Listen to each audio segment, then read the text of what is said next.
Welcome to Luca is a Billionaire, where the only thing I invest in is your answers. You start by confirming prerequisites: same app version and a reliable Wi-Fi or cellular connection.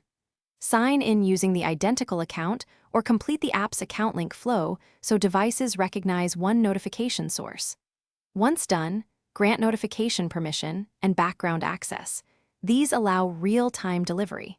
Make sure battery optimization is disabled for the app on mobile devices so messages aren't delayed. Follow the app's initial sync, prompt to exchange. Now configure the middle steps. Open sync or devices in settings and enable push sync. Set the poll interval if push is unavailable. Assign channels and map which alerts appear on which device, because you may want critical alerts on phone, but only badges on tablet. Once configured, toggle cloud delivery to ensure server relays messages, then send a test notification from the app or web dashboard. If the test arrives on one device but not others, recheck account linking and sync status.